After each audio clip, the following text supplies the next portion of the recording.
Shalom, rekan-rekan saya yang kawan dari Teologi semester 4 dengan NIM 2401012.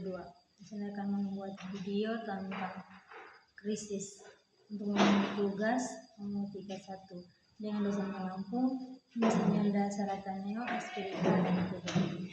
Sebelum kita mulainya, mari kita berdoa. Allah Bapa kami kerajaan di surga, terima kasih Bapa buat penyertaan-Mu dan kehidupan kami anak-anak-Mu.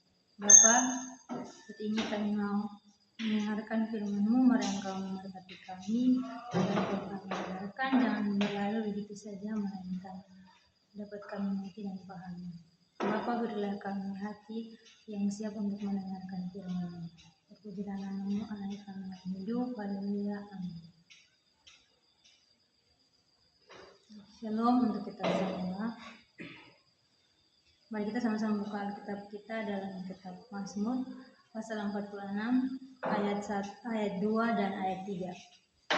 Izinkan saya untuk membacakan bagi kita semua.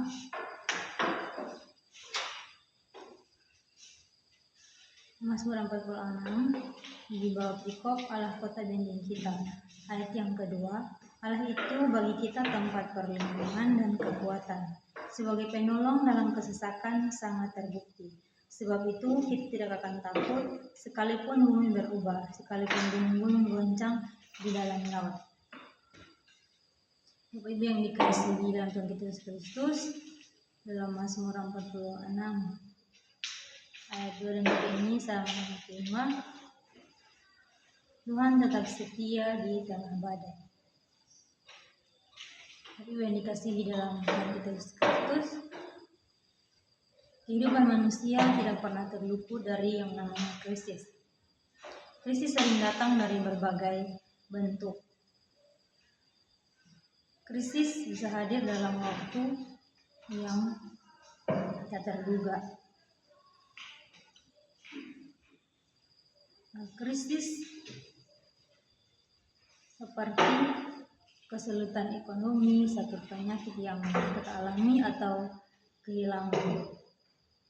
Dan krisis juga dapat muncul dalam dimensi batin seperti kecemasan, ketakutan, dan juga pergumulan dalam iman kita. Bapak Ibu yang dikasihi dalam Tuhan Yesus Kristus, dalam Mazmur 46 ini ditulis bukan dalam situasi yang tenang, melainkan dalam suasana ancaman dan kegoncangan. Pemazmur tidak mengabaikan realita tersebut, tetapi justru meresponnya dengan iman yang sangat kokoh.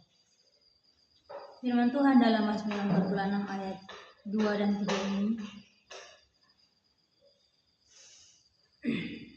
saya dapat mengambil 3 poin penting yang akan kita belajar bersama. Yaitu poin pertama, Allah sebagai sumber keamanan sejati. Saudara yang dikasihi Tuhan, Mazmur ini diawali dengan pengakuan iman yang bersifat pribadi dan relasional, yaitu Allah itu bagi kita. Bapak Ibu, ungkapan ini menegaskan bahwa Allah bukan sekedar konsep teologis, melainkan pribadi yang hadir dan berpihak kepada umat yang dikasihi. Istilah tempat perlindungan menggambarkan Allah sebagai benteng yang kokoh dan tidak tergoyahkan. Ini menunjukkan bahwa dalam situasi apapun umat percaya memiliki tempat bersandaran yang tidak akan runtuh. Seringkali manusia mencari rasa aman dalam hal-hal yang bersifat sementara seperti kekayaan, posisi, atau relasi. Namun semuanya itu bisa memiliki keterbatasan. Bapak Ibu yang dikasihi Tuhan, dalam situasi krisis tersebut, hal-hal tersebut dapat dengan mudah tergoyahkan.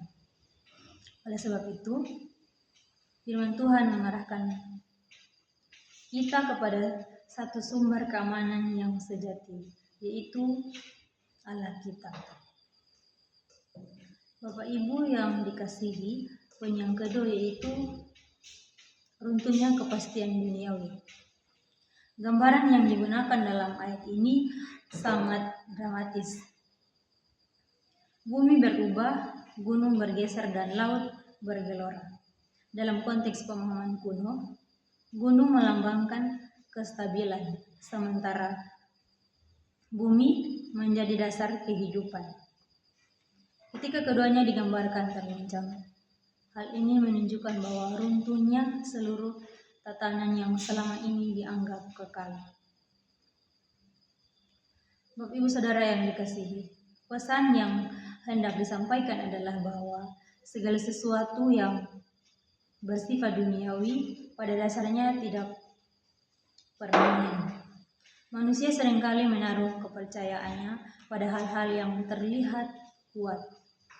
Namun, krisis membuka kenyataan bahwa semuanya dapat berubah dalam sekejap mata. Dengan demikian, Mazmur ini mengajak kita untuk tidak lagi bergantung pada kepastian yang hanya semu, melainkan mengarahkan iman kita kepada Allah yang tidak pernah berubah. Poin yang ketiga yaitu iman di tengah kekuatan. Pernyataan dalam ayat tersebut, kita tidak akan takut. Dalam kata ini merupakan ungkapan iman yang luar biasa. Pernyataan ini tidak muncul setelah keadaan membaik, tapi justru di tengah situasi yang penuh gejolak. Hal ini menunjukkan bahwa iman bukan berarti tidak memiliki rasa takut, melainkan kemampuan untuk tetap percaya kepada Tuhan meskipun ketakutan itu ada. Secara manusiawi, ketakutan muncul ketika seseorang merasa kehilangan kendali dalam menghadapi ketidakpastian hidupnya. Namun, iman memberikan sudut pandang yang berbeda, bahwa di tengah segala ketidakpastian itu, Tuhan tetap memegang kendali atas segala sesuatu. Dengan demikian, iman mengalihkan fokus dari situasi kepada pribadi Allah yang berdaulat. Poin yang berikut, kesetiaan Tuhan yang teruji oleh waktu. Bapak Ibu yang dikasihi Tuhan, rasa sangat takut menegaskan bahwa pertolongan Tuhan bukanlah sesuatu yang bersifat teoritis, melainkan nyata dan telah dialami secara berulang-ulang. Sepanjang sejarah umat Allah, kita melihat bagaimana Tuhan menunjukkan kesetiaannya dalam berbagai situasi. Bapak Ibu yang dikasihi, hal ini menunjukkan bahwa iman tidak berdiri di atas perasaan semata, tetapi pada pengalaman nyata akan karya Tuhan kita Yesus Kristus. Dalam kehidupan kita pribadi lepas pribadi, setiap orang percaya juga dapat melihat bagaimana Tuhan telah menolong dalam berbagai kesulitan yang ia alami. Oleh karena itu, mengingat kembali karya Tuhan di masa lalu menjadi salah satu cara untuk menguatkan iman kita di tengah-tengah krisis yang kita alami. Saudara-saudara yang dikasihi Tuhan, krisis seringkali memaksa manusia untuk menyadari keterbatasannya. Dalam situasi tersebut, manusia dihadapkan pada berbagai pilihan. Tetap berusaha mengandalkan diri sendiri atau belajar berserah kepada Tuhan. Iman sejati ditandai dengan bersikap berserah kepada Tuhan, yaitu mempercayakan hidup sepenuhnya kepada Allah yang berdaulat. Hal ini berarti mengalihkan pusat kepercayaan dari kemampuan manusia kepada kesetiaan Tuhan kita Yesus Kristus. Dengan demikian, kehidupan iman bukanlah tentang menyelesaikan keadaan, tetapi tentang mempercayai Tuhan di dalam setiap keadaan yang kita alami. Sebagai penutupnya, dalam Mazmur 46 ini tidak menjanjikan kehidupan tanpa pergumulan, tetapi menegaskan kehadiran Allah di tengah setiap pergumulan tersebut. Oleh karena itu, saudara yang dikasihi Tuhan, tidak ada alasan untuk hidup dalam ketakutan. Bukan karena situasi akan selalu mudah, tetapi karena Tuhan tetap setia di tengah krisis yang kita alami.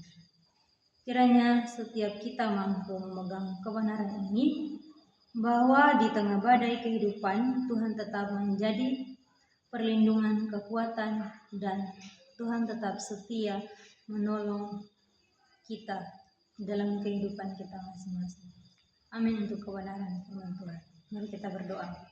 Allah Bapa kami kerajaan di surga, terima kasih buat firman yang telah kami dengarkan. Kiranya kami dapat menerapkannya dalam setiap kehidupan kami hari lepas hari. Terima kasih Bapa, haleluya, amin. Shalom.